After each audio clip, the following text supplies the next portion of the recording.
Hello! చాలామందికి ration card ఎట్లా fill చేయాలి, ఏంటి అని దీనికి సంబంధించిన ఆన్‌లైన్‌లో ఒక ఫామ్ చెక్కాలు కొడుతుంది. సో, ఇది ఆల్రెడీ కొత్తగా రేషన్ కార్డ్ అప్లికేషన్ చేసుకోవడానికి and at the same time మీరు ఆల్రెడీ రేషన్ కార్డ్ ఉండి మీ ఫ్యామిలీ మెంబర్స్ డీటెయిల్స్ ఏవైనా మార్పులు, చేర్పులు చేయాలంటే ఈ ఫామ్ అన్నమాట. మనకి ఆన్‌లైన్‌లో ఒక ఫామ్ సర్క్యులేట్ అవుతుంది. అది కాదు అనేసి మొన్న రీసెంట్‌గా రొనాల్డో గారు అయితే చెప్పడం జరిగింది. సో, ఈ ఫామ్ చూడండి. మీ యొక్క గ్రామ పంచాయతీ ఏదైతే ఉందో ఇది నేను కావాలంటే టెలిగ్రామ్‌లో కూడా పెడతాను. ఆ లింక్ డిస్క్రిప్షన్‌లో ప్రొవైడ్ చేస్తాను. ఇది మీకు సంబంధించిన మీ సేవ సెంటర్‌లో కూడా మీకు దొరుకుతుంది. సో, ఇక్కడ శ్రీయుత గౌరవనీయులైన తహసీల్దార్ ఆర్ ఎంపీడీఓ గారికి అనేసి ఇక్కడ మీ మండలం ఏదైతే ఉందో మీ మండలం రాయండి.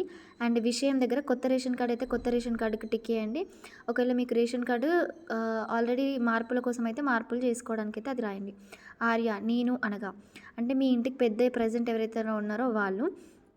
తండ్రి ఆర్ భర్త అయితే ఇప్పుడు మీరు మీ ఇంటి యజమాని అంటే అమ్మాయి పేరు గనక రాస్తే ఆవిడ తండ్రి పేరైతే ఇక్కడ రాయాలి. అండ్ ఆధార్ కార్డ్ నెంబరు, ఇంటి నెంబరు, గ్రామము, మండలము అండ్ కొత్త రేషన్ కార్డు మంజూరు అని ఉంది కదా! అక్కడ టిక్ పెట్టుకోండి. అండ్ లేదు అంటే రేషన్ కార్డ్‌లోని మార్పులు అంటే రేషన్ కార్డ్ మార్పుల దగ్గర టిక్ పెట్టుకోండి. ఆబ్లిక్ ఉంది కదా! ఇక్కడ. సో, రేషన్ కార్డు కోసం మార్పుల కోసం అయితే రేషన్ కార్డ్ నెంబర్ రాయాలి. దరఖాస్తుదారుని పేరు, వాళ్ళతోటి వీళ్ళకున్న సంబంధం. ఇప్పుడు తండ్రి పేరు రాసిండ్రనుకోండి, లేకపోతే ఒక పెళ్ళైన స్త్రీ రాస్తే ఆమె పేరు రాసుకుంటే ఆమె పేరు, ఆమె భర్త పేరు. అంటే సంబంధం ఏంటి అంటే భర్త కదా! సో, అది రాయాలి. వాళ్ళ ఆధార్ కార్డ్ నెంబర్ రాయాలి. సో, ఆ విధంగా. ఒకవేళ పిల్లలు ఉన్నారనుకోండి, పిల్లలుంటే పిల్లల పేర్లు కూడా రాయాలి. తండ్రి అంటే స్త్రీతోటైతే తల్లి సంబంధము, ఒకవేళ అబ్బాయితోటైతే తండ్రి సంబంధం ఉంటుంది కాబట్టి వాళ్ళ ఆధార్ కార్డ్ నెంబర్ ఉండాలి. ఒకవేళ మీ పిల్లలకి ఆధార్ కార్డ్ నెంబర్లు లేవంటే వాళ్ళ డేట్ ఆఫ్ బర్త్ సర్టిఫికేట్స్ ఉంటాయి కదా! అవి పెట్టుండ్రి.